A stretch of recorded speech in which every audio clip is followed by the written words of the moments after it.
యోహాను సువార్త 1వ అధ్యాయం 12వ వచనం.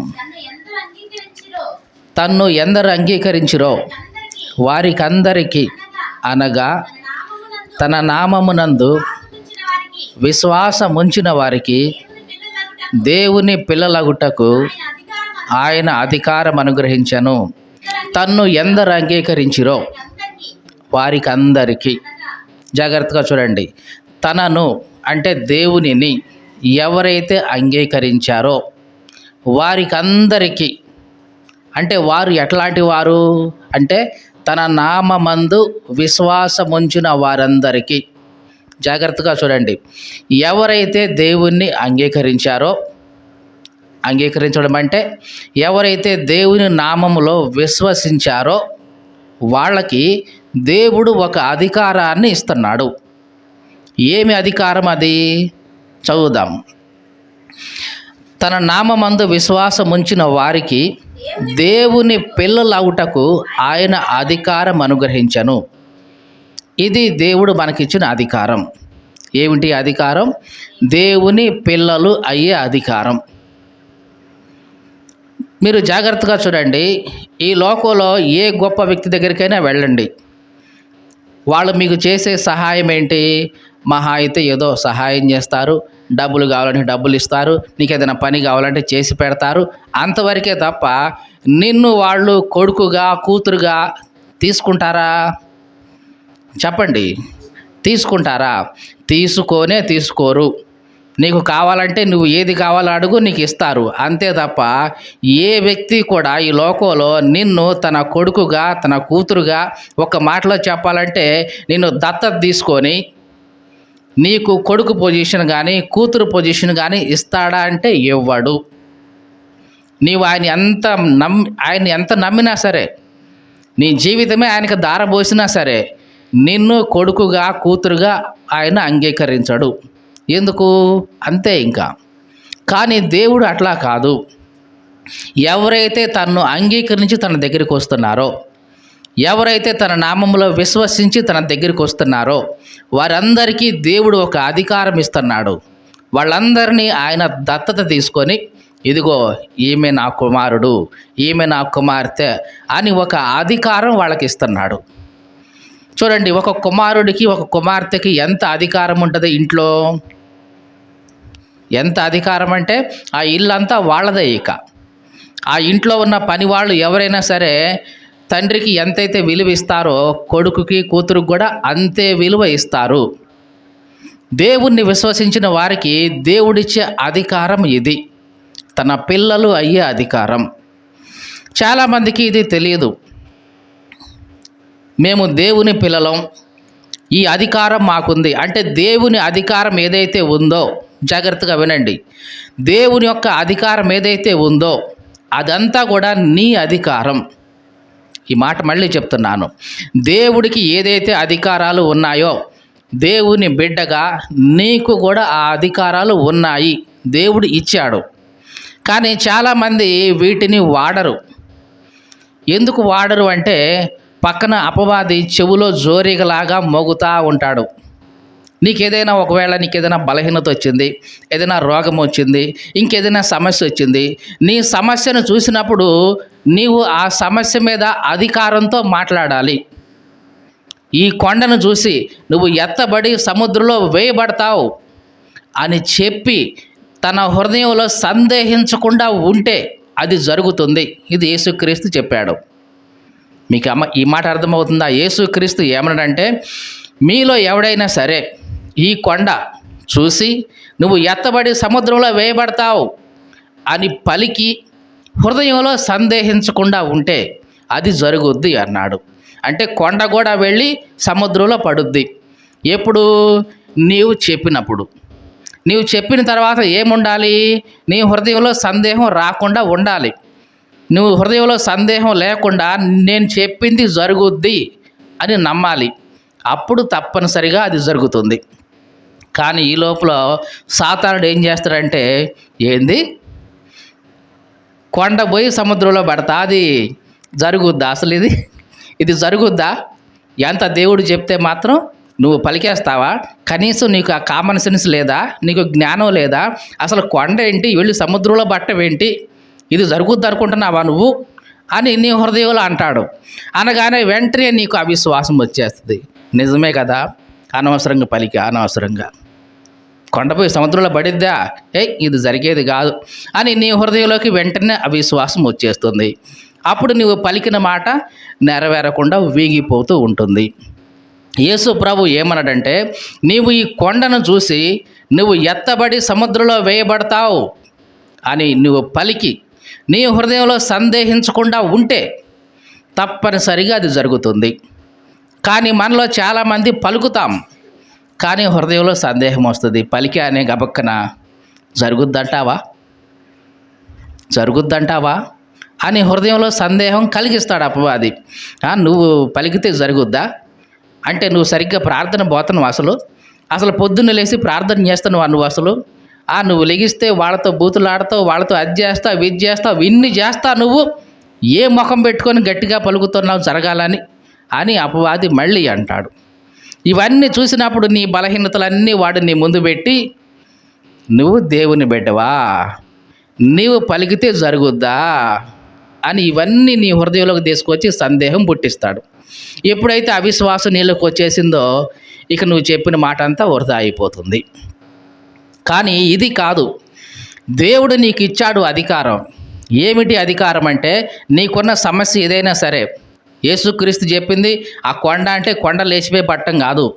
కొండ లాంటి సమస్యలు కానీ, కొండలాంటి శ్రమలు కానీ, కొండలాంటి శోధనలు కానీ నీ ముందుకు వచ్చినప్పుడు నీవు వెళ్ళి సముద్రంలో పడాలి అంటే కంటికి కనపడకుండా ఉండాలి అని నీ సమస్యని గురించి కానీ, నీ కష్టాన్ని గురించి కానీ, నీకున్న వేదన కానీ, శోధన కానీ, ఇదేనైనా సరే దాన్ని చూసి నువ్వు పలకాలి ఒక మాట. నజరేయుడైన యేసుక్రీస్తు నామములో ఈ శోధన నా జీవితంలో నుంచి పోవును గాక అని నువ్వు పలకాలి. ఈ శ్రమ నా జీవితంలోంచి పోవును గాక అని నువ్వు పలకాలి. అలా పలికి ఎట్లుండాలి? సందేహించకుండా ఉండాలి. మీకు అర్థమైందా ఈ మాట? నీవు పలికింది నెరవేరాలంటే సందేహించకుండా ఉండాలి. సందేహం రాకుండా నువ్వు చూసుకోవాలి నీ హృదయంలోకి. తప్పనిసరిగా నువ్వు ఏదైతే పలుకుతావో అది తప్పనిసరిగా నెరవేరుతుంది. ఇది జరుగుద్దా లేదా అని నువ్వు పరీక్షించి చూడు. ఇక నుంచి, ఇప్పుడు విన్నావు కదా, ఇక నుంచి నువ్వు పరీక్షించి చూడు. నీ జీవితం ఏదైనా శ్రమ వచ్చిందా, కష్టం వచ్చిందా, నష్టం వచ్చిందా, ఇరుకులు, ఇబ్బందులు ఇవన్నీ వస్తున్నాయా? ఏదైనా ఒక దారిని ఆలోచించుకొని దానికోసం ప్రార్థన చేసి ప్రార్థనలో దేవుని సన్నిధిలో పలుకు. అది ఇదిగో ఈ కష్టం, ఈ శ్రమ నా జీవితంలో నుంచి పోవును గాక అని పలికి సందేహించకుండా ఉండు. అది నెరవేరుతుంది. ఎంత సమయం నెరవేరుతుంది? తప్పనిసరిగా నెరవేరుతుంది. ఎంత సమయమైనా సరే నీ హృదయంలోకి నువ్వు పలికిన మాట విషయంలో సందేహం లేకుండా నువ్వు చూసుకోవాలి. నేను పలికాను, దేవుని సన్నిధిలో ప్రార్థన చేశాను, ఇది జరుగుతుంది అని నువ్వు హృదయపూర్వకంగా నమ్మాలి. ఇక సందేహం రాకూడదు. సందేహించావే అనుకో, సందేహించేవాడు దేవుని దగ్గర నుంచి ఏమీ పొందుకోడు. దేవుని వాక్యం ఏం సెలవిస్తుందంటే, సందేహించేవాడు గాలి చేత రేపబడే సముద్ర తరంగాన్ని పోలి ఉంటాడు. చూద్దాం ఆ మాట ఒకసారి. యాకోబు పత్రిక 1వ అధ్యాయం 6వ వచనం. అయితే అతడు ఏ మాత్రమును సందేహింపక విశ్వాసంతో అడగాలి. చూడండి, ఏ మాత్రం కూడా సందేహించకూడదు, విశ్వాసంతో అడగాలి. ఒకవేళ సందేహిస్తే ఏమవుద్ది? చదువుదాం. సందేహించేవాడు గాలి చేత రేపబడి ఎగిరిపడే సముద్ర తరంగాన్ని పోలి ఉంటాడు. జాగ్రత్త. నీ జీవితంలోకి సందేహం వస్తుందా, అవిశ్వాసం వస్తుందా? నువ్వు ఎట్లాంటి వాడివంటే అలలాంటి వాడివి. అలలు ఎట్లా వస్తాయి? గాలి చేత రేపబడతాయి, అంతెత్తు లెగుస్తాయి. వామ్మో ఏదో జరుగుద్ది అనుకునే లోపల మళ్ళీ కిందికి పడతాయి. అట్లాంటి అలలు అక్కడ దాకా వస్తాయి, మళ్ళీ కిందికి పోతాయి, మళ్ళీ లెగుస్తాయి, మళ్ళీ కిందికి పోతాయి. ముందుకు కొనసాగుతాయా? ముందుకు వెళ్ళవేకవి. మానవ జీవితంలో కూడా సందేహం వస్తే మన జీవితం ఎట్లాగే ఉంటుంది. ఒక్కసారిగా భక్తి లేచినట్టే లేచిద్ది, మళ్ళీ అక్కడే పడుతుంది. మళ్ళీ లేచినట్టే లెగుస్తుంది, మళ్ళీ అక్కడే పడుతుంది. ఒక్క అడుగు కూడా ముందుకు కదలదు. అట్లాంటి సందేహించే అలల వల్ల, అట్లాంటి సముద్ర తరంగాల వల్ల ఎవరికైనా ఏమైనా ఉపయోగం ఉందా? చూసుకోవడానికి తప్ప దేనికి పనికిరావయి. మీకు అర్థమైందండి? అలలు అంత ఎత్తున లెగుస్తాయి, మళ్ళీ కింద పడతాయి. చూడడానికి తప్ప దేనికన్నా ఉపయోగపడతాయి అవి? దేనికి ఉపయోగపడవు. కనీసం అలలు ఉపయోగించుకొని ఒక చిన్న పంట కాలువలో కన్నా పోతాయా అవి అంటే పోవు. ఒక చిన్న పిల్ల కాలువ ఉన్నా సరే ఆ పిల్ల కాలువ వెళ్ళి కొంచెం కొంచెం చిన్నగా వెళ్ళి ఆ పంట అంతా తడుపుతుంది, పంట పైరునిస్తుంది. కానీ ఈ అలలు ఏమీ చెయ్యవు. ఒక చూడడానికి తప్ప దేనికి పనికిరాని అలలుగా ఉంటాయి. నీ జీవితంలో కూడా సందేహం కలిగితే నీ జీవితం కూడా పనికిరాని ఒక అల్లలాగా అట్లాగే ఉంటుంది తప్ప ఒక్క అడుగు కూడా నీ జీవితం ముందుకు వెళ్ళదు, అభివృద్ధిలోనికి వెళ్ళదు. విశ్వాస విషయంలో కానీ, భక్తి విషయంలో కానీ, ఏ విషయంలో కూడా ఒక్క అడుగు కూడా ముందుకు వెళ్ళదు. ఎందుకంటే నువ్వు సందేహిస్తున్నావు. మాట పలుకుతున్నావు, మళ్ళీ సందేహం వస్తుంది. మళ్ళీ పలుకుతున్నావు, మళ్ళీ సందేహం వస్తుంది. ఇక అట్లా ఒక్కసారిగా పలికినప్పుడు సముద్ర తరంగాలాగా ఉవ్వెత్తున ఉంటుంది నీ భక్తి. కానీ వెంటనే ఎప్పుడైతే అవిశ్వాసం వచ్చేస్తుందో మళ్ళీ కింద పడిపోతుంది. ఈ రకంగా సందేహించేవాడు ఎట్లా ఉంటాడంట? గాలి చేత రేపబడి ఎగిరిపడే సముద్ర తరంగాన్ని పోలి ఉంటాడు. అట్టివాడు ద్విమనస్కుడై, ఏంటంట? ద్విమనస్కుడు. ద్విమనస్కుడు అంటే రెండు మనస్తత్వాలు కలిగినవాడు. ఒక మాటలో చెప్పాలంటే రెండు నాలుకలు కలిగినవాడు. మొదటిసారేమో జరుగుద్ది అని యేసు నామములో ఆమేన్ అంటాడు. మళ్ళీ అది అయిపోగానే వెంటనే హృదయంలో సందేహం వస్తుంది, జరుగుద్దా ఇది అంటే? మొదటిసారి విశ్వాసంతో పలికాడు, రెండోసారి అవిశ్వాసంతో పలుకుతున్నాడు. రెండు నాలుకల ధోరణిలాగా ఉంటుంది. ద్విమనస్కుడు అట్టివాడు కాబట్టి తన సమస్త మార్గములు యందు అస్థిరుడు. ఇక స్థిరత్వం లేదు. కాసేపు ధైర్యంగా ఉంటున్నాడు, మళ్ళీ ధైర్యం కోల్పోతున్నాడు. కాసేపు విశ్వాసంతో గట్టిగా పలుకుతాడు, మళ్ళీ వీగిపోతున్నాడు. అస్థిరమైన మనస్సు కలిగినవాడు. గనుక ప్రభు వల్ల తనకేమైనా దొరుకుతుందని అట్టివాడు తలంచుకోరాదిక. అంటే నీవు ద్విమనస్కుడిగా ఉంటే, అస్థిరమైన మనసు కలిగిన వాడివిగా ఉంటే, అంటే సందేహించే వాడివిగా ఉంటే దేవుని దగ్గర నుంచి నీకు ఏమీ రాదు. మీకు అర్థమైందా ఈ మాట? సందేహించే మనసు నీలో ఉంటే దేవుని దగ్గర నుంచి నీకు ఏమీ రాదు. అంటే నువ్వు సందేహించకుండా ఉండాలి. దేని విషయంలో సందేహించకుండా ఉండాలి? ఇది దేవుడు చేస్తాడు అని సందేహించకుండా ఉండాలి. కానీ ఇది చాలా కష్టంగా ఉంటుంది. ఎందుకంటే అపవాది వెంటనే మన చెవిలో జోరీగలాగా వచ్చేసి, జరుగుద్ది అనుకున్నావా, అసలు ఇది తెలుసా నీకు అని మనలో అవిశ్వాసాన్ని కలిగే మాటలన్నీ పెడతా ఉంటాడు. మన విశ్వాసం చిన్నగా విగిపోద్ది. చివరికి దేవుని దగ్గర నుంచి మనకి ఏమీ రాదు. అందుకే దేవుడు ఏమన్నాడంటే, నీ హృదయంలో సందేహించకుండా ఉంటే ఈ కొండను చూసి నువ్వు ఎత్తబడి సముద్రంలో వేయబడతావని చెప్పి నీ హృదయంలో సందేహించకుండా ఉంటే అది జరుగుతుంది. ఇది దేవుడు మనకిచ్చిన అధికారం, తన పిల్లలు అయ్యే అధికారం. మీరు జాగ్రత్తగా చూడండి. యేసు ప్రభు నావలో వెళ్తున్నాడు, తుఫాను వచ్చేసింది. శిష్యులందరూ వెళ్ళి, ప్రభువా లే, మేము నశించిపోతున్నామని లేపారు. ఆ సమయంలో యేసు ప్రభు లేచి ఏం చేశాడు? యేసు ప్రభు లేచి ఏం చేశాడు? గాలిని గద్దించారు. సముద్రమా నిమ్మళంగా ఉండు అని అన్నాడు. పలికాడా లేదా? కానీ ఇదే సిచ్యువేషన్ మనకొస్తే మనం గట్టిగా పలుకుతామా? అది అలా వచ్చిందండి, తుఫాను వచ్చిందండి, మనమేం చేస్తామండి అని అంటాం. అవునా కాదా? కానీ ఎప్పుడైనా మనం దాన్ని ఉపయోగిస్తామా అంటే ఉపయోగించాం. ఎందుకంటే అప్పటికే మన హృదయంలో బాగా అవిశ్వాసం ఉంది. మనం చెప్తే వాన ఆగిద్దా ఏంటి, మనం చెప్తే తుఫాన్ ఆగిద్దా ఏంటి, మనం చెప్తే ఈ నీటి పొంగులు అలలు ఆగుతాయా ఏంటి అని మన హృదయంలో గూడు కట్టుకుని ఉంటుంది అవిశ్వాసం. అందుకని కనీసం మన మాట కూడా పలకం. అంటే నువ్వు ఇంకా ప్రతిసారి నువ్వు వెళ్ళి సముద్రం దగ్గరికి పోమని కాదు, నీ జీవితంలో ఎదుర్కొంటున్న ఎట్లాంటి సమస్యలు ఏవైనా సరే నీ ముందుకు వస్తున్నప్పుడు దేవుడు నీకు ఇచ్చిన ఆ అధికారం వాడు. ఇది దేవుడు చెప్తున్నాడు. సమస్య ఎదురైందా, కష్టం ఎదురైందా, నష్టం ఎదురైందా, ఇదిగో యేసు నామములో ఇది జరుగును గాక అని పలికి ఏం చేయాలి? హృదయంలో సంపూర్ణంగా నమ్మాలి. నేను ఏదైతే పలికానో అది జరుగుతుంది అని నమ్మాలి. నమ్మితే తప్పనిసరిగా జరుగుతుంది. నీ విషయాన్ని నేను పలికి నేను నమ్మడం కాదు. మీకు అర్థమైందా? ఏమండి మాకు సమస్య ఉందండి, నాకు పలకటం రావట్లేదు, అదేదో మీరే పలకండి అంటే కుదరదు. నీకున్న సమస్యకి నీ నోట్లో నుంచి నువ్వే అధికారం ఉపయోగించాలి. నీవే హృదయంలో విశ్వసించి స్థిరంగా ఉండాలి. అప్పుడు అది జరుగుతుంది. అంతేగాని నీ సమస్య నేను పట్టుకొని జరుగును గాక అని చెప్పేసి నేను విశ్వసిస్తే నీకు జరగదు. అది నీది నీవు మాత్రమే చేసుకోగలుగుతావు. ఇది దేవుడు మనకిచ్చిన అధికారం. దేవునికి స్తోత్రం కలుగును గాక. యెషయా గ్రంథం 56వ అధ్యాయం మొదటి నుంచి చదువుతున్నాం, జాగ్రత్తగా చూడండి. యెహోవా ఇలాగూ సెలవిస్తూ ఉన్నాడు, నా రక్షణ రావడానికి సిద్ధంగా ఉంది, నా నీతి వెల్లడి అవ్వడానికి సిద్ధంగా ఉంది.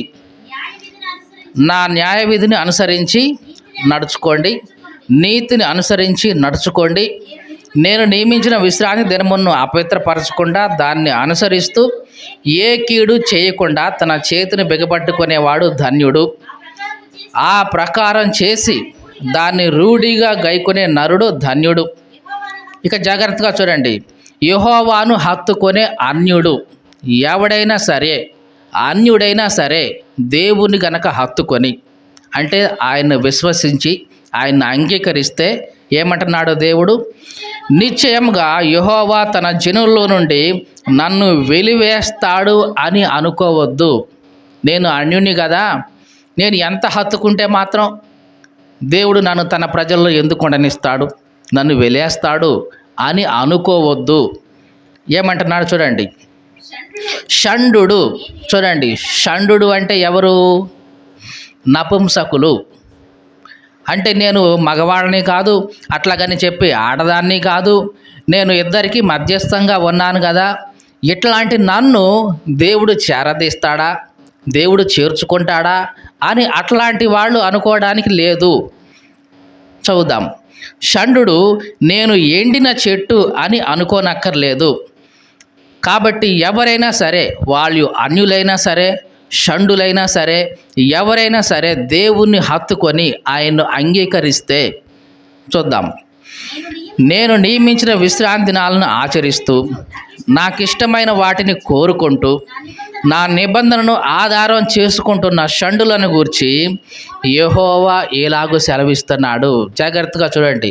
షండులైనా సరే అంటే అటు మగవాళ్ళుగా కాకుండా, ఆడవాళ్ళుగా కాకుండా, మధ్యస్థంగా హిజ్రా అని అంటున్నాం కదా మనం ఈ మధ్య, అట్లాంటి వాళ్ళైనా సరే, లేకపోతే ఇశ్రాయేలీయులు కాకుండా ఉన్న అన్యులైనా సరే, వాళ్ళు దేవుణ్ణి అంగీకరించి ఆయన కట్టడలు, నిబంధనలు ఇవన్నీ జాగ్రత్తగా గైకొంటూ ఉంటే, అట్లాంటి వాళ్ళని గురించి దేవుడు ఏమంటున్నాడు? నా ఇంటను నా ప్రాకారంలోనూ ఒక భాగం వాళ్ళకి ఇచ్చేస్తా, ఒక పోర్షనే వాళ్ళకి ఇచ్చేస్తా. ఇంకా కొడుకులు కూతుళ్ళు అని అనిపించుకున్నట కంటే శ్రేష్టమైన పేరు వారికి పెడుతున్నాను. దేవునికి స్తోత్రం కలుగును గాక. హల్లెలూయా, హల్లెలూయా. చూడండి, షండులకే దేవుడు ఇంత ఆధిక్యత ఇస్తున్నాడు, అన్యులను కూడా దేవుడు చేర్చుకొని ఇంత ఆధిక్యత ఇస్తున్నాడు. ఇక తన బిడ్డగా స్వీకరించిన నీకు నాకు ఇంకా ఎంత ఆధిక్యత ఇస్తాడో దేవుడు ఒక్కసారి ఆలోచించండి. మీకు అర్థమవుతుందండి? బయట ఉండ అన్యుల్నే దేవుడు తీసుకొచ్చి ఇదిగో కొడుకులు కూతుళ్ళు కంటే కూడా మంచి పేరుని కలుగజేస్తా అంటున్నాడు. షండులను కూడా దేవుడు ఆహ్వానించి ఇదిగో కొడుకులు కూతుళ్ళ కంటే మంచి పేరుని కలిగిస్తా, నా ప్రాకారంలో ఒక భాగం నీకు ఇచ్చేస్తా అని ఇంతగా దేవుడు అంటున్నప్పుడు, తన కుమారులుగా కుమార్తెలుగా స్వీకరించిన మన విషయంలో దేవుడు ఇంకా ఎంత అధికారం ఇస్తాడో ఒక్కసారి ఆలోచించండి. ఇంకా ఇంతకీ ఈ మాట ఏమిటి? ఇది చూద్దాం ఒకసారి. 5వ వచనంలో, నా ఇంటను నా ప్రాకారంలోనూ ఒక భాగం వాళ్ళకి ఇస్తా. ఏం చేస్తారంటే జాగ్రత్తగా చూడండి. ఏమంటున్నాడు? నా ఇంట్లో కానీ నా ప్రాకారం అంటే నా రాజ్యంలో కూడా ఒక భాగం వాళ్ళకి ఇచ్చేస్తా. ఎందుకు ఇచ్చేస్తే ఏం చేస్తారు? చదువుదాం తర్వాత మాట. కొడుకులు కూతుళ్ళు అనిపించుకోవడం కంటే కూడా శ్రేష్టమైన పేరు వాళ్ళకి పెడతాను. చూడండి ఏవండి, ఒక్కసారి ఆలోచించండి. కొడుకులు కూతుళ్ళు అని అనిపించుకోవడం కంటే ఇంకా శ్రేష్టమైన పేరు ఏదైనా ఉంటుందా? ఉందంటారా లోకంలో? చెప్పండి. ఇప్పుడు మహా ప్రధాని అనుకుందా, ఇంక ఎవరైనా అధికారి, ఈయన ప్రధాన పిఎం కొడుకు లేదా సీఎం కొడుకు అని అంటే అది గొప్పతనం. అంతకు మించిన గొప్పతనం ఇంకా ఏముంటుంది? ఏముంటుంది చెప్పండి? ఏముంటుందంటే ఆయనతో పాటు కలిసి పరిపాలించగలిగిన అధికారం. మీకు అర్థమైందండి? ఈయన ప్రధానమంత్రి కొడుకే. ఎప్పుడు అవుతాడు? కొడుకే, కానీ ప్రధానమంత్రి అయితే కాదుగా. మీకు అర్థమైందా? ప్రధానమంత్రి కొడుకే కానీ ప్రధానమంత్రి అయితే కాదుగా. ఆ అధికారం, ఆ హోదా, అజమాయిషి అది అంతా కూడా ఈయన చేయలేడు కదా. కానీ ఇతని కంటే గొప్పగా హెచ్చించుకోవాలంటే కొడుకులు కూతుళ్ళ కంటే కూడా గొప్ప పేరు ఎప్పుడు వస్తుందంటే ఇతను కూడా ప్రధానమంత్రి అయినప్పుడు. అంటే దేవుడు నిన్ను నన్ను కూడా హెచ్చించి కొడుకులు కూతుళ్ళ కంటే కూడా ఇంకా గొప్ప పేరు ఇస్తున్నాడు. అదేమి పేరంటే నాతో పాటు సహపరిపాలకులుగా ఉండే అధికారం. దేవునికి స్తోత్రం కలుగునుగాక. అందుకనే ఏమంటున్నాడు? అన్యులను గురించి, షండులను గురించి, ఇదిగో నా ప్రాకారంలో వాళ్ళకు ఒక భాగం ఇస్తా. ఆ భాగం వాళ్ళు ఏం చేస్తారు? పరిపాలన చేస్తారు. నేను ఎట్లాగా పరిపాలన చేస్తున్నారో వీళ్ళు కూడా నాతో పాటు నా సింహాసనం మీద కూర్చొని నాతో పాటు పరిపాలన చేస్తారు. కొడుకులు కూతుర్లు ఎప్పుడు వస్తారు పరిపాలనకి? తండ్రి చనిపోయిన తరువాత. అవునా కాదా? రాజులు కొడుకులు ఎప్పుడు వస్తారు రాజ్య పరిపాలనకి? రాజు చనిపోయిన తర్వాత. అంటే ఇప్పుడు తండ్రి చనిపోడు, మన దేవుడైతే చనిపోడు, ఆయన నిరంతరం ఉండేవాడు. ఇక ఆయన కొడుకు ఎప్పుడు రావాలి పరిపాలనకి? చెప్పండి, ఎప్పుడు రావాలి? ఇక రాడు. అందుకనే దేవుడు ఏం చేస్తున్నాడు? కొడుకులు కూతుళ్ళ కంటే కూడా శ్రేష్టమైన పేరు ఇస్తున్నాడు. నాతో పాటు కూర్చుండి పరిపాలించగలిగే అధికారం. దేవునికి స్తోత్రం కలుగునుగాక. హల్లెలూయా. ఇది ఎవరైతే తనను అంగీకరించి తన దగ్గరికి వస్తున్నారో కుమారులుగా అయ్యే అధికారం ఇస్తున్నాడు. అంతకంటే కూడా ఎక్కువ అధికారం, ఎక్కువ పేరు మనకు కలుగజేస్తున్నాడు. తనతో పాటు ఉండి పరిపాలకులుగా ఉండే అధికారం. దేవునికి స్తోత్రం కలుగునుగాక. ఈ మాటలు వింటున్న ప్రియ సహోదరి సహోదరుడా, దేవుని అందు విశ్వాసం ఉంచిన నీవు పరలోకాన్ని చేరినప్పుడు ఆయనతో పాటు పరిపాలకుడుగా నువ్వు కూడా ఉంటావు. మీకు అర్థమైందండి? ఈ భూమి మీద ఉన్న ప్రతిదీ కూడా పరలోక రాజ్యానికి ఒక నీడ లాంటిది. ఈ భూమి మీద తల్లి తండ్రి ఉంటారు, ఈ భూమి మీద ప్రేమిస్తుంటారు బిడ్డల్ని. అలాగనే దానికి పోలికగా దేవుడు తన బిడ్డల్ని అక్కడ ప్రేమిస్తున్నాడు, ప్రేమిస్తాడు అని చెప్పడానికి సూచనగా ఈ భూమి మీద ప్రేమ అనేది ఉంది. ఈ భూమి మీద అధికారం, పరిపాలన ఉన్నాయి. ఎందుకు? పరలోకంలో కూడా ప్రతి ఒక్కరూ అధికారం ఉంటుంది, పరిపాలన ఉంటుందని చెప్పడానికి సూచనగా. అంటే పరలోక సంబంధమైన ప్రతిదీ ఒక ఛాయగా, ఒక నీడగా ఈ భూమి మీద మనకు కనిపిస్తూ ఉంటుంది. కాబట్టి దేవుడు ఏమంటున్నాడంటే, ఇదిగో ఎవరైతే నన్ను అంగీకరించారో, ఎవరైతే నా నామందు విశ్వసించారో వాళ్ళందరికీ నేను అధికారం ఇస్తున్నాను. నా పిల్లలు అయ్యే అధికారం.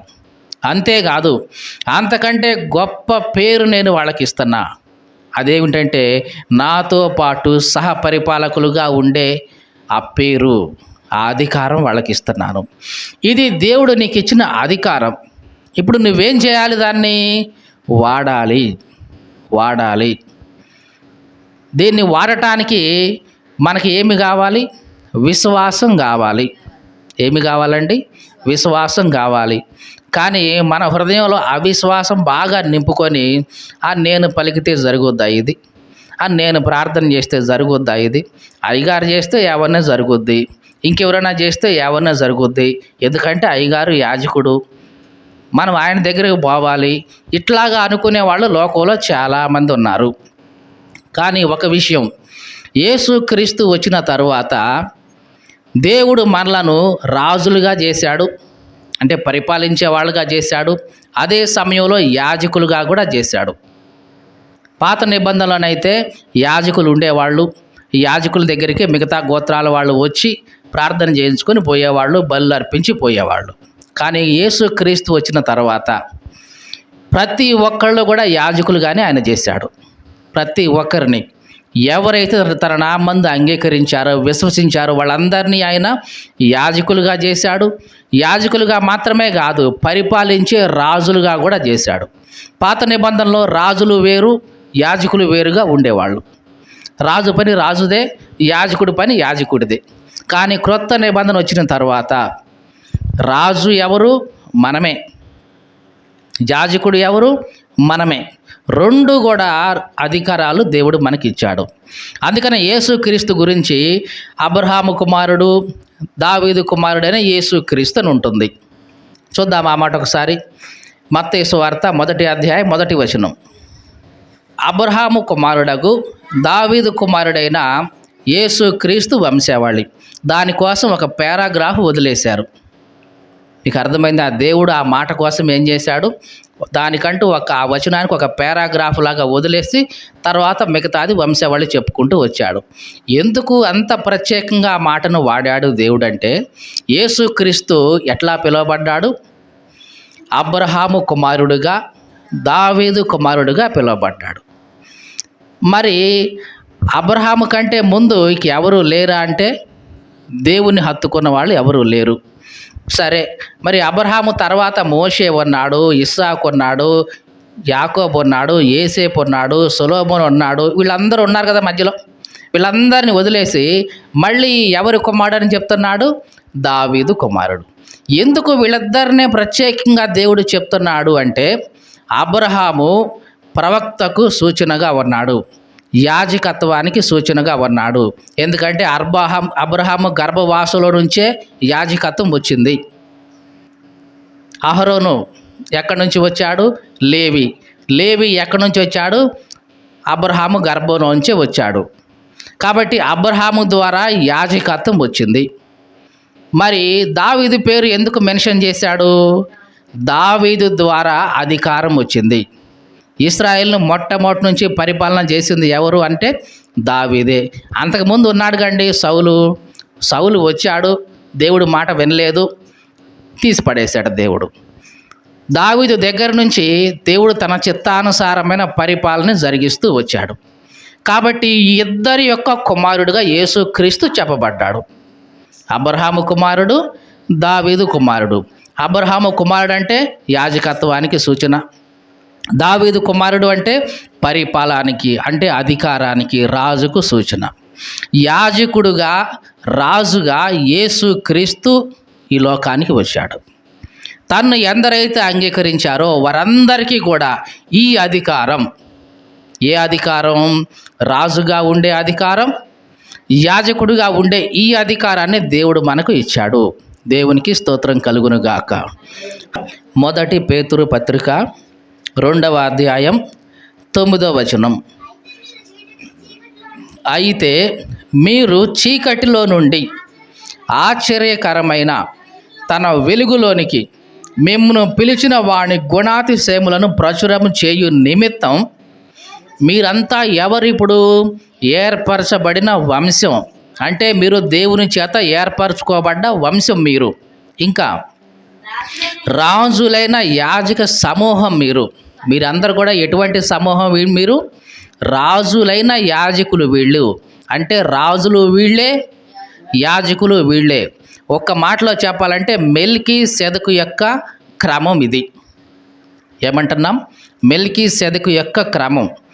ఏమిటి మెల్కీసెదెకు యొక్క క్రమం అంటే, పాత నిబంధనలో అబ్రహాముని మెల్కీసెదెకు అనే ఒక వ్యక్తి కలుసుకున్నాడు.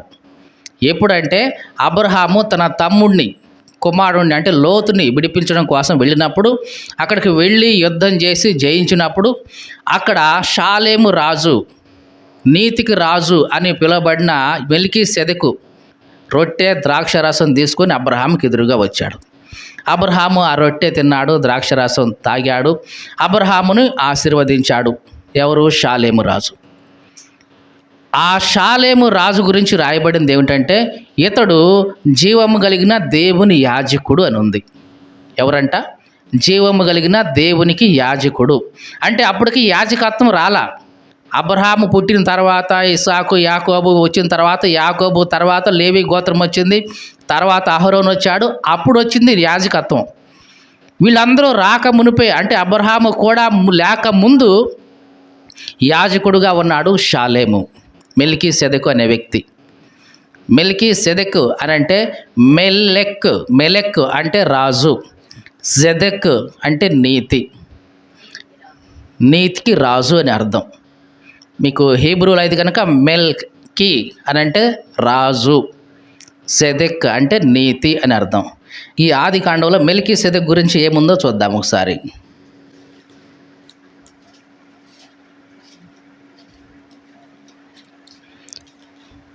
13వ అధ్యాయం.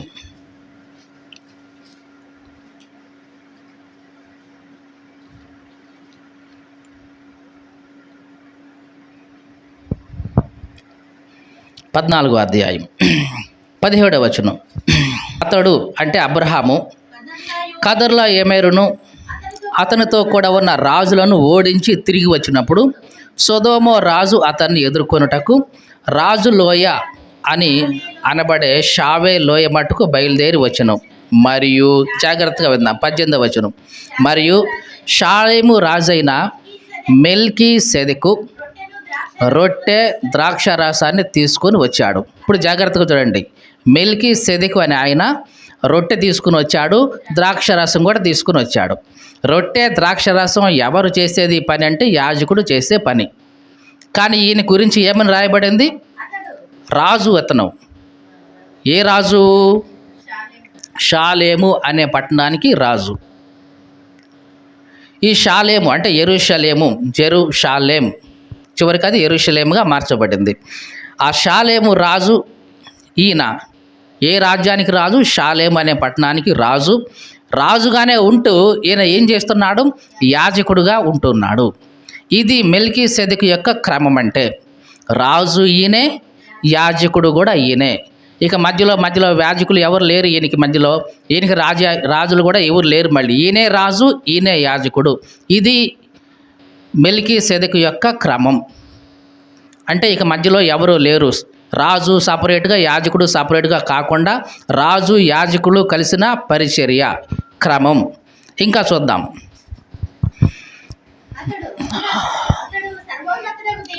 అతడు అంటే ఈ షాలేము రాజు, ఈ మెల్కీసెదెకు ఏమంటున్నాడు అబ్రహాముని?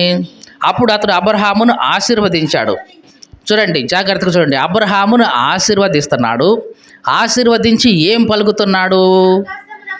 ఆకాశానికి భూమికిని సృష్టికర్తయునైన సర్వోన్నతుడైన దేవుని వలన అబ్రాము ఆశీర్వదింపబడును గాక అని పలికాడు. చూడండి, జాగ్రత్తగా చూడండి. షాలేము రాజు మెల్కీసెదెకు అబ్రహామును ఆశీర్వదించాడు. ఏమని ఆశీర్వదించాడు? ఆ ఆశీర్వదించేటప్పుడు ఏమి పలుకుతున్నాడు? జాగ్రత్తగా చూడండి. ఏమంటున్నాడు? ఆకాశమునకు భూమికిని సృష్టికర్తయునైన సర్వోన్నతుడైన దేవుని వలన అబ్రహాము ఆశీర్వదింపబడును గాక. అంటే తెలియకుండానే అబ్రహాముకి ఇండైరెక్ట్గా ఒక వార్నింగ్ ఇస్తున్నాడు ఈయన.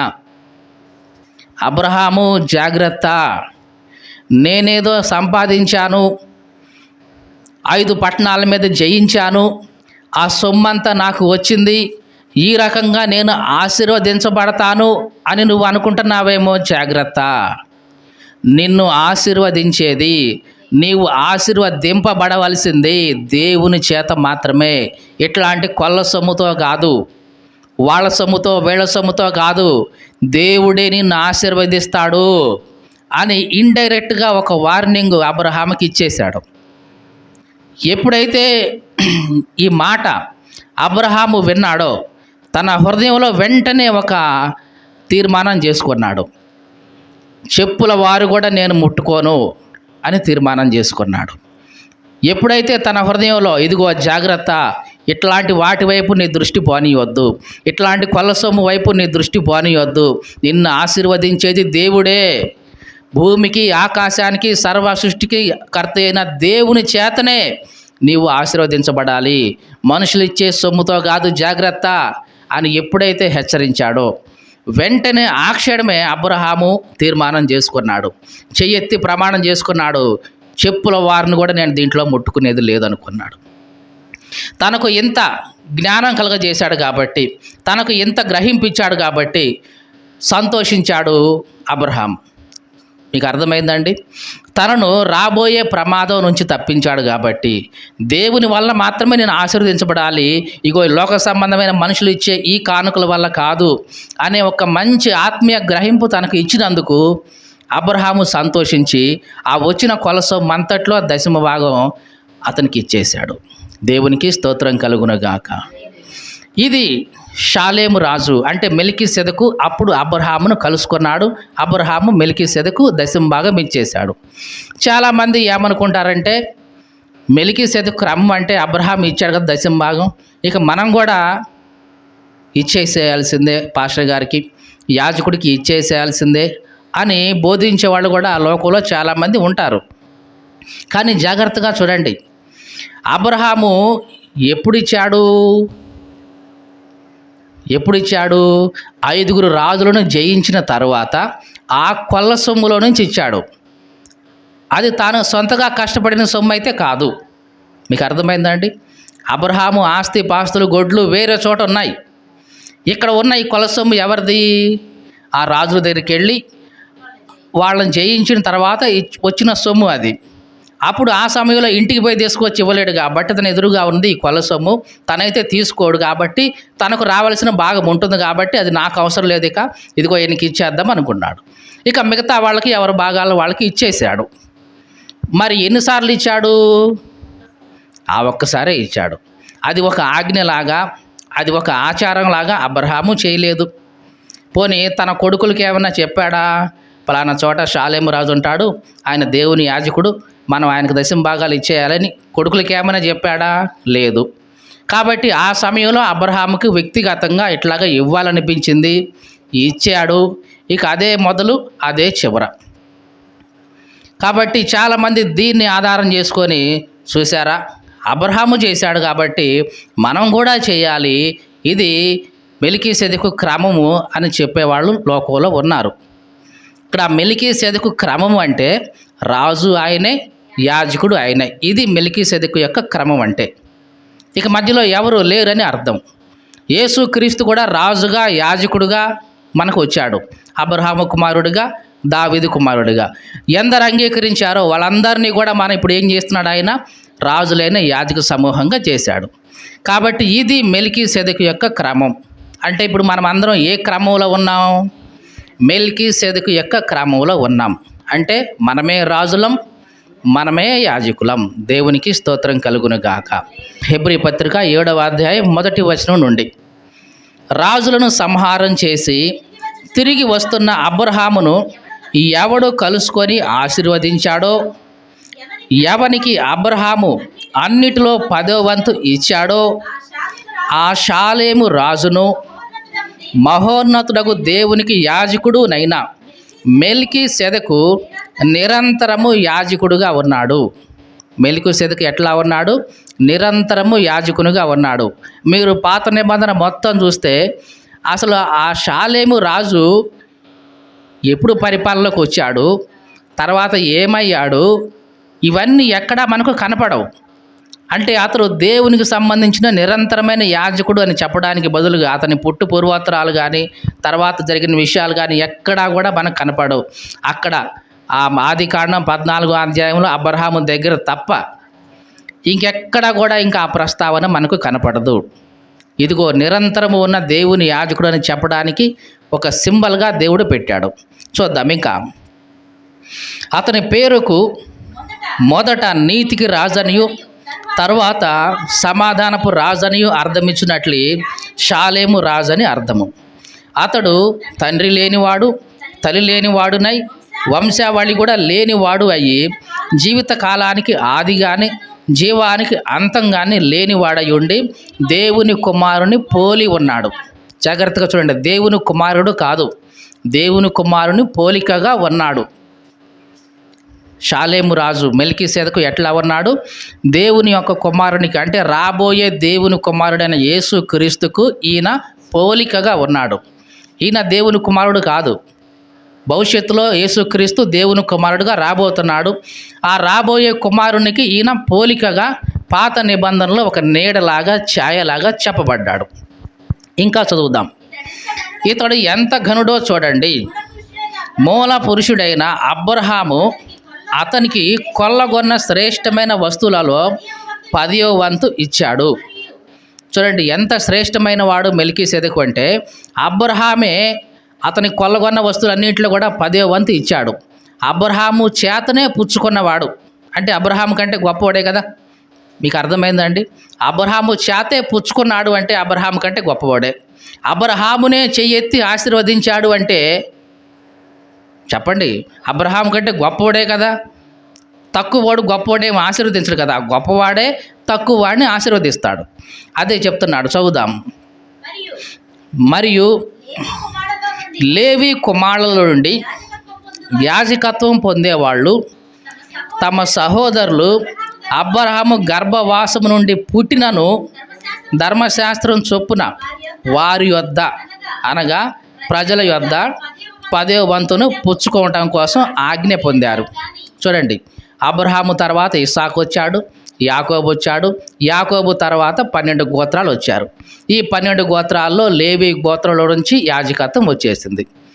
ఈ లేవి గోత్రం వాళ్ళున్న యాజకులు మిగతా అన్ని గోత్రాల వాళ్ళ దగ్గర నుంచి 10వ వంతు పుచ్చుకునేవాళ్ళు. వీళ్ళందరూ ఎక్కడి నుంచి వచ్చారు? అబ్రహాం గర్భంలో నుంచే వచ్చారు. అయినా సరే వాళ్ళు పుచ్చుకుంటా ఉన్నారు. తర్వాత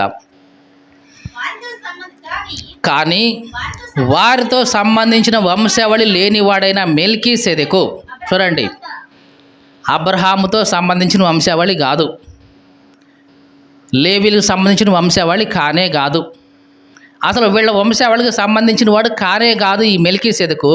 ఇట్లాంటి మెల్కీసెదెకు అబ్రహాము దగ్గర 10వ వంతు పుచ్చుకున్నాడు. పుచ్చుకోవడమే కాదు, వాగ్దానాలు పొందిన వాడినే ఆశీర్వదించాడు. చూడండి, మనం ఏమనుకుంటాం? అబ్రహాము చాలా గొప్పవాడండి, దేవుని దగ్గర నుంచి వాగ్దానాలు పొందుకున్నవాడు అనుకుంటాం. అట్లాంటి వాగ్దానాలు పొందుకున్న వాడిని ఆశీర్వదించాడంటే ఇతడు ఎంత గొప్పవాడో చూడండి కదా. చదువుదాం. తక్కువ వాడు ఎక్కువ వాని చేత ఆశీర్వదించబడును అనే మాట కేవలం నిరాక్షేపమైనది. అంటే ఎటువంటి ఆక్షేపణ ఉండదు ఈ మాటలో. ఏ మాటలో? తక్కువ వాడు ఎవరి చేత ఆశీర్వదించబడాలి? ఎక్కువ వాడి చేతనే ఆశీర్వదించబడాలి. అంటే ఎక్కువ వాడే తక్కువ వాడిని ఆశీర్వదిస్తాడు. ఇది ఏమాత్రం ఆక్షేపణ లేదు, ఇక అటు చెప్పడానికి ఏమీ లేదు. ఇక మరి ఇక్కడ తక్కువ వాడు ఎవరు? ఆశీర్వాదం పొందినవాడు. మరి ఎక్కువ వాడెవరు? ఆశీర్వదించినవాడు. అంటే ఇప్పుడు అబ్రహాము తక్కువ, మెల్కీసెదెకు ఎక్కువ. ఇప్పుడు ఇద్దరిలో ఎవరు ఎక్కువ, ఎవరు తక్కువ? మెల్కీసెదెకు ఎక్కువ, ఎందుకంటే ఆశీర్వదించినవాడు. అబ్రహాము తక్కువ, ఆశీర్వాదం పొందినవాడు. కాబట్టి అబ్రహాము కంటే గొప్పవాడు ఎవరు? మెల్కీసెదెకు. దేవునికి స్తోత్రం కలుగును గాక. యేసుక్రీస్తు అన్నాడు, నేను అబ్రహాము కంటే గొప్పవాడిని. యోనా కంటే గొప్పవాడే ఇక్కడ ఉన్నాడు. అబ్రహాము పుట్టక మునిపే నేను ఉన్నాను. ఇది అంటే యేసుక్రీస్తు మెల్కీసెదెకు పోలిన క్రమంలో వచ్చిన యేసుక్రీస్తు అబ్రహాము కంటే గొప్పవాడు. దేవునికి స్తోత్రం కలుగును గాక. ఇంకా చదువుదాం. మరియు లేవి క్రమం చూస్తే చావునకు లోనైన వాడు 10వ వంతు పుచ్చుకొనుచున్నాడు. చూడండి, లేవి క్రమం చూస్తే చావుకు లోనైన వాడు పుచ్చుకుంటున్నాడు. అంటే యాజకులు ఉన్నారు, వాళ్ళు చనిపోయేవాళ్లే, చావుకు లోనయ్యే వాళ్ళే, అయినా సరే వాళ్ళు 10వ వంతు పుచ్చుకుంటున్నారు. మరి ఈ క్రమం చూస్తే, అంటే మెల్కీసెదెకు యొక్క క్రమం చూస్తే జీవిస్తూ ఉన్నాడు అనేవాడు పుచ్చుకుంటున్నాడు. అబ్రహాము ఎవరికి ఇచ్చాడు? ఇదిగో మెల్కీసెదెకు ఇచ్చాడు. ఈ మెల్కీసెదెకు గురించి ఏం చెప్తుంది? జీవిస్తూ ఉన్నాడు అని సాక్ష్యం పొందిన వాడు ఇక్కడ 10వ భాగం పుచ్చుకుంటున్నాడు. చూద్దాం. అంతేకాక ఒక విధంగా చెప్తే 10వ వంతులు పుచ్చుకునే లేవి అబ్రహాము ద్వారా దశమాంశాలు అంటే దశమ భాగాలు ఇచ్చాడు. ఎవరికి ఇచ్చాడు? మెల్కీసెదెకుకి ఇచ్చాడు. ఎలాగంటే మెల్కీసెదెకు అతని పితరుని కలుసుకున్నప్పుడు, అంటే అబ్రహామును కలుసుకున్నప్పుడు, లేవి తన పితరుని గర్భంలో అంటే అబ్రహాము గర్భంలో ఉన్నట్లేగా. అంటే ఒకప్పుడు ఎక్కడ వీళ్ళు ధర్మశాస్త్రం చొప్పున 10వ వంతు పుచ్చుకుంటున్నారు, వీళ్ళందరూ కూడా అబ్రహాం గర్భంలో ఉన్నప్పుడు ఈ అబ్రహాం కూడా ఇతనికి దశమ భాగం ఇచ్చాడు. అంటే అబ్రహాం గర్భంలో ఉన్న వీళ్ళు కూడా ఇతనికి దశమ భాగం ఇచ్చారని అర్థం. ఒక మాటలో చెప్పాలంటే అర్థమైందా ఈ మాట? ఎందుకంటే అబ్రహాము మెల్కీసెదెకుని కలుసుకున్నప్పుడు ఈ లేవి వీళ్ళందరూ ఎక్కడ ఉన్నారు? అబ్రహాం గర్భంలో ఉన్నట్లే కదా. అంటే వీళ్ళు కూడా అబ్రహాముతో కలిసి ఎవరికి ఇచ్చారు? మెల్కీసెదెకుకి ఇచ్చారు. ఇక్కడ పుచ్చుకుంటున్నారేమో వీళ్ళు, కానీ వీళ్ళు పితరుని గర్భంలో ఉన్నప్పుడు వీళ్ళు కూడా ఏం చేశారు? మెల్కీసెదెకుకి ఇచ్చేశారు. అంటే వీళ్ళ కంటే కూడా, ఈ యాజకుల కంటే కూడా గొప్ప యాజకుడు ఎవరు? మెల్కీసెదెకు, దేవుని కుమారుని పోలికగా ఉన్న మెల్కీసెదెకు. దేవునికి స్తోత్రం కలుగును గాక. చూద్దాం. ఆ లేవీలు యాజకులై ఉండగా ప్రజలకు ధర్మశాస్త్రం ఇయ్యబడింది. జాగ్రత్తగా చూడండి. ఈ లేవీయులు ఉన్నప్పుడే ప్రజలకు ధర్మశాస్త్రం ఇయ్యబడింది. కాబట్టి గనుక ఆ యాజకుల వలన సంపూర్ణ సిద్ధి కలిగితే అహరోను క్రమంలో చేరిన వాడు అని చెప్పబడకుండా మెల్కీసెదెకు యొక్క క్రమం రావాల్సిన పరిస్థితి లేదు.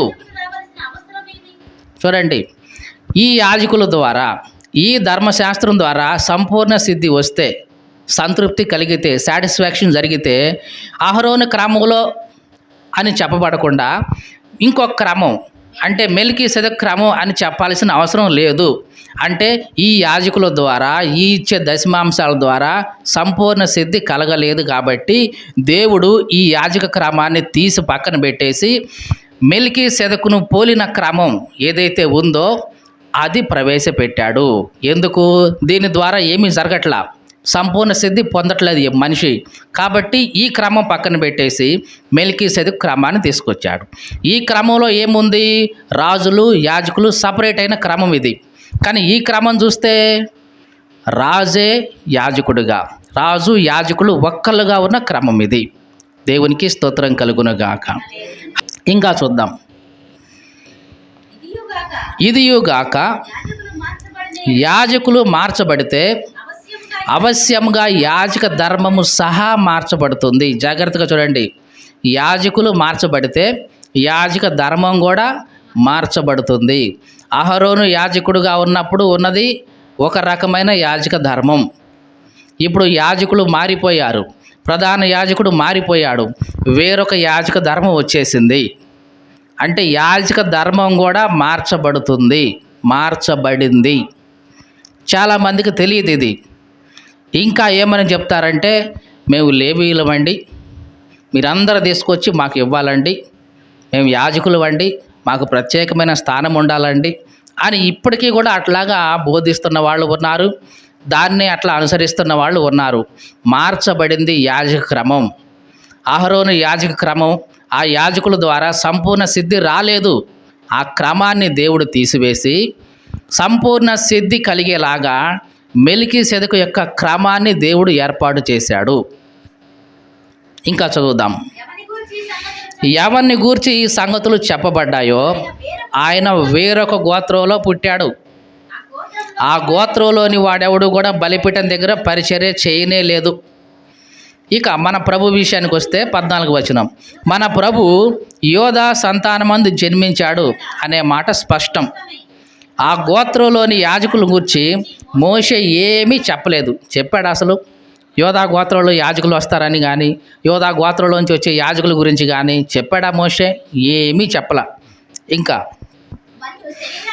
మరియు శరీరానుసారంగా నెరవేర్చబడే ఆజ్ఞలు గల ధర్మశాస్త్రాన్ని బట్టి కాకుండా నాశనము లేని జీవమును కొన్న శక్తిని బట్టి నియమించబడి మెల్కీసెదెకును పోలిన వేరొక యాజకుడు వచ్చి ఉన్నాడు. మెల్కీసెదెకును పోలిన యాజకుడు. అంటే పాత నిబంధనలో మెల్కీసెదెకు యొక్క క్రమం ఏదైతే ఉందో, రాజు యాజకుడు ఒక్కడికే ఉన్న క్రమం, ఆ క్రమం పోలిన యాజకుడుగా యేసుక్రీస్తు వచ్చాడు, ప్రధాన యాజకుడుగా వచ్చాడు. ఎందుకు రావాల్సి వచ్చింది? ఎందుకు రావాల్సి వచ్చిందంటే, అహరోను ద్వారా వచ్చిన యాజకత్వం సంపూర్ణ సిద్ధి కలిగించలేకపోయింది ఆరాధకుడికి. మరి సంపూర్ణ సిద్ధి కలిగించాలి అంటే ఈ యాజక ధర్మంతో జరగటం లేదు, పని అవ్వట్లేదు. ఈ యాజక ధర్మాన్ని మొత్తాన్ని పక్కన నెట్టివేసి వేరొక యాజక ధర్మాన్ని దేవుడు ప్రవేశపెట్టాడు. యాజకత్వం మారిందంటే యాజక ధర్మం కూడా మారింది. అక్కడ ఉన్న రూల్స్, ఇక్కడ ఉన్న రూల్స్ వేరు వేరు. ఇది చెప్తున్నాడు దేవుడు. ఇంకా చదువుదాం. కాబట్టి మేము చెప్పే సంగతి మరింత విశదంగా ఉంది. ఎలాగంటే, నీవు నిరంతరము మెల్కీసెదెకు క్రమము చొప్పున యాజకుడివై ఉన్నావు అని ఆయన విషయంలో సాక్ష్యం చెప్పబడింది. ఎక్కడ చెప్పబడింది ఇది? కీర్తన గ్రంథం 110వ కీర్తన 4వ వచనంలో ఉంది. తర్వాత చూడండి, ఇంకా చదువుదాం. ఆ ధర్మశాస్త్రం దేనికిని సంపూర్ణ సిద్ధి కలుగజేయలేదు. జాగ్రత్తగా వినండి. యాజకుల ద్వారా ఉన్న ఆ ధర్మశాస్త్రం, లేవీల క్రమములో ఉన్న ఆ ధర్మశాస్త్రం దేనికి కూడా సంపూర్ణ సిద్ధి కలుగజేయలేదు. కనుక ముందు ఇయ్యబడిన ఆజ్ఞ బలహీనమైనది, నిష్ప్రయోజనమైనది. ఏమైందంట? బలహీనమైంది. అది దానివల్ల ఏమీ జరగట్లా. నిష్ప్రయోజనమైనది, దానివల్ల ఏ ఉపయోగం కలగట్లా. దాన్ని ఏం చేశాడు దేవుడు? నివారణ చేశాడు. నివారణ చేయటం అంటే మీకు అర్థమైందండి? చికిత్స చేయటం అంటే ఉన్న రోగాన్ని బాగు చేయటం. నివారణ చేయటం అంటే అసలు ఆ రోగమే లేకుండా చేసేసాడు. అంటే ఆ ధర్మశాస్త్రమే లేకుండా, దానికి సంబంధించిన ఆనవాళ్లే లేకుండా ఆ ధర్మశాస్త్రాన్ని ఏం చేశాడు దేవుడు? నివారణ చేశాడు. మరి అది నివారణ చేయాలంటే నెరవేర్చి మరి నివారణ చేశాడు. ఇంకా అంతకంటే శ్రేష్టమైన నిరీక్షణ దాని వెంట ప్రవేశపెట్టబడిను. దీని ద్వారానే దేవుని యొద్దకు మనము చేరుచున్నాము. దేవునికి స్తోత్రం కలుగునుగాక. ఆ యాజకులు ఉన్నంతకాలం మనిషి దేవుని దగ్గరికి చేరేది లేదు. ఎందుకంటే సంవత్సరానికి ఒక్కసారి మాత్రమే ప్రధాన యాజకుడు మాత్రమే దేవుని దగ్గరికి చేరేవాడు. మీకు అర్థమైందండి? అహరోను యొక్క యాజక క్రమంలో సంవత్సరానికి ఒక్కసారి మాత్రమే, అది కూడా ప్రధాన యాజకుడు మాత్రమే రక్తం చేత పట్టుకొని పరిశుద్ధ స్థలము నుంచి అతి పరిశుద్ధ స్థలంలోకి చేరేవాడు. అంటే దేవుణ్ణి చేరుకునేది ఒక్కసారే. అది కూడా అందరూ చేరుకోరు. ప్రధాన యాజకుడు ఒక్కరే, అది కూడా సంవత్సరానికి ఒక్కసారే. కానీ ఇప్పుడు ఈ యాజకత్వం ద్వారా ఏ వ్యక్తి అయినా ఎప్పుడైనా ఎక్కడైనా దేవుణ్ణి చేరుకోవచ్చు. ఇది శ్రేష్టమైన నిరీక్షణ దేవుడు ప్రవేశపెట్టింది. చూద్దాం. మరియు ప్రమాణం లేకుండా యేసు యాజకుడు కాలేదు గనుక ఆయన మరి శ్రేష్టమైన నిబంధనకు పూట కాపాయాడు. వారైతే ప్రమాణం లేకుండా యాజకులు అవుతారు. కానీ యేసుక్రీస్తు అయితే నీవు నిరంతరము యాజకుడై ఉన్నావు అని ప్రభువు ప్రమాణం చేసెను, ఆయన పశ్చాత్తాపడడు. ఇది కూడా ఎక్కడుందంటే కీర్తన 110వ కీర్తన 4వ వచనంలో ఉంటుంది. తర్వాత మీరు చదవండి. ఇక 23వ వచనం త్వరగా ముగిద్దాం మనం. మరియు ఆ యాజకులు మరణం పొందుట చేత ఎల్లప్పుడూ ఉండ సాధ్యము కాలేదు. చూడండి, ఆ యాజకులు ఏమయ్యేవాళ్ళు? మరణం పొందేవాళ్ళు. అహరోను ప్రధాన యాజకుడు, ఆయన చనిపోయిన తర్వాత ఇంకొకళ్ళు ప్రధాన యాజకులు. ఇట్లాగా ఒక్కొక్కళ్ళు మరణం పొందేవాళ్ళు కాబట్టి అనేకులు అయిపోయారు వాళ్ళు. కానీ ఇక్కడ చూస్తే, ఈ క్రమం చూస్తే నిరంతరము ఉండేవాడు కాబట్టి ఇక ఈయన మారిపోయేవాడు కాదు. దేవునికి స్తోత్రం కలుగునుగాక. ఒకప్పుడు అహరోను మారిపోయాడు, ఆయన కొడుకు వచ్చాడు, తర్వాత వాళ్ళ కొడుకు, వాళ్ళ కొడుకు, వాళ్ళ కొడుకు మారుతూ వచ్చింది ఈ క్రమం. కానీ ఇక్కడ మారిపోయేవాడు కాదు ఈయన. వీళ్ళైతే చనిపోయేవాడు కాబట్టి ఎంతమంది అయ్యారు, కానీ ఈయన చనిపోయేవాడు కాదు, నిరంతరం జీవించేవాడు. ఇక ఈయన మారేవాడు కాదు. అప్పుడు ప్రధాన యాజకుడే, ఇప్పుడు కూడా ఆయనే ప్రధాన యాజకుడు. దేవునికి స్తోత్రం కలుగును గాక. చూద్దాం. ఇక అనేకులైరి కానీ ఈయన నిరంతరము ఉన్నవాడు గనుక మార్పు లేని యాజకత్వము గలవాడాయను. ఈయన తన ద్వారా దేవుని యొద్దకు వచ్చి వారి పక్షమున విజ్ఞాపన చేయుటకు నిరంతరము జీవిస్తున్నాడు గనుక వారిని సంపూర్ణంగా రక్షించడానికి శక్తిమంతుడు. దేవునికి స్తోత్రం కలుగునుగాక. 26వ వచనం, పవిత్రుడు, నిర్దోషి, నిష్కల్మషుడు, పాపుల్లో చేరక ప్రత్యేకంగా ఉన్నవాడు, ఆకాశ మండలం కంటే మిక్కిలి హెచ్చైన వాడురైన ఇట్టి ప్రధాన యాజకుడు మనకు సరిపోయినవాడు. ఎట్లాంటి ప్రధాన యాజకుడు ఈయన? అహరోను క్రమంలో చేరిన ప్రధాన యాజకుడు కాదు ఈయన. అహరోను క్రమంలో చేరిన ప్రధాన యాజకుల్లో ఈ లక్షణాలు లేవు. పవిత్రంగా ఉన్నారా అంటే లేదు, నిర్దోషిగా ఉన్నారంటే లేదు, నిష్కల్మషంగా ఉన్నారంటే లేదు, పాపులు చేరకుండా ప్రత్యేకంగా ఉన్నారంటే లేదు. వాళ్ళ జీవితాల్లో కూడా అనేకమైన లోపాలు, పాపాలు వండుకుంటూ వచ్చాయి. కానీ ఈయన అట్లాంటి వాడు కాదు. ఇట్లాంటి ప్రధాన యాజకుడు మనకు సరిపోయినవాడు, మనం రక్షించడానికి, పాపం నుంచి విడుదల చేయడానికి సరిపోయినవాడు. కాబట్టి సంపూర్ణ సిద్ధి పొందించలేని ఆ యాజకత్వం ఇక మనకు అవసరం లేదు. సంపూర్ణ సిద్ధి కలిగించే ఈ యేసుక్రీస్తు యొక్క యాజకత్వమే, అంటే మెల్కీసెదెకు యొక్క క్రమములో ఉన్న యాజకత్వం. అంటే రాజు ఈయనే, యాజకుడు ఈయనే. కానీ అహరోను యొక్క యాజకత్వం అయితే రాజులు వేరు, యాజకులు వేరు. కాబట్టి ఈ క్రమం వల్ల సంపూర్ణ సిద్ధి కలగలేదు. కాబట్టి దేవుడు ఈ క్రమాన్ని నివారణ చేశాడు, పూర్తిగా తీసేసి ఇదిగో అహరోను క్రమాన్ని తీసేసి మెల్కీసెదెకు క్రమాన్ని పోలిన క్రమం పెట్టేశాడు. అంటే వీళ్ళే యాజకులు వీళ్ళే, రాజులు వీళ్ళే. చదువుదాం, ఇక పూర్తి చేద్దాం. ధర్మశాస్త్రము బలహీనత గల మనుషులను యాజకులుగా నియమిస్తుంది, కానీ ధర్మశాస్త్రం తరువాత వచ్చిన ప్రమాణపూర్వకమైన వాక్యం నిరంతరము సంపూర్ణ సిద్ధి పొందిన కుమారుణ్ణి నియమించింది. దేవునికి స్తోత్రం కలుగునుగాక. వీళ్ళందరూ యాజకులుగా, ప్రధాన యాజకులుగా ఎట్లా అవుతారు? ధర్మశాస్త్ర ప్రకారం అవుతారు వీళ్ళు. కానీ దేవుడు ఏం చేశాడు? ఈ ధర్మశాస్త్రాన్ని ప్రక్కన పెట్టి ఇదిగో ఈ కుమారుణ్ణి ఇక్కడ యాజకుడిగా చేసేశాడు. ఈ కుమారుని ద్వారా ఏమవుతుంది? నిరంతరము సంపూర్ణ సిద్ధి పొందిన కుమారుడు, అంటే సంపూర్ణ సిద్ధి కలుగుతుంది ప్రతి ఒక్కళ్ళకి. గనుక ఈయన ఆ ప్రధాన యాజకుల్లాగా మొదట తన పాపాల కోసం, తర్వాత ప్రజల పాపాల కోసం దినదినము బలులు అర్పించే అవసరం కలిగిన వాడు కాదు.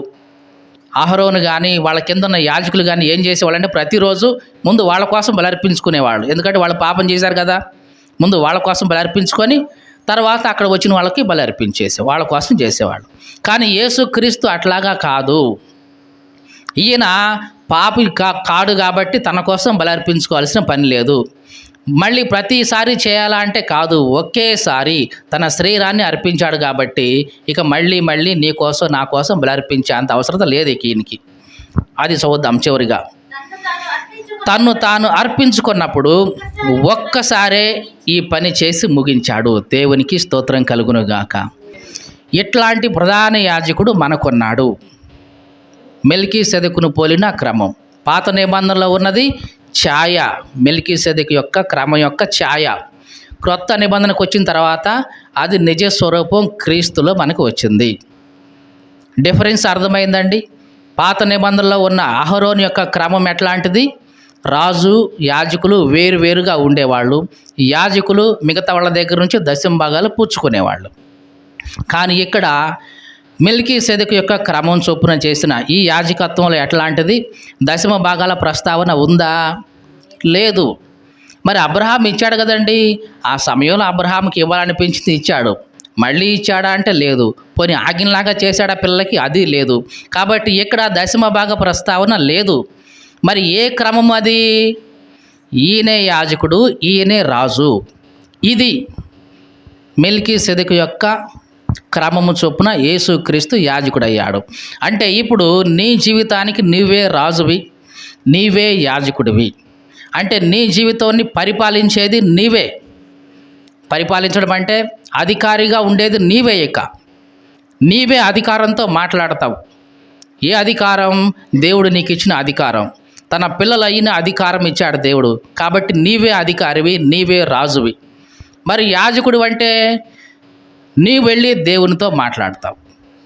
నీకు దేవునికి మధ్య ఇంకొకళ్ళు ఉండరు, మధ్యవర్తులు. ఇక అర్థమైందా అండి?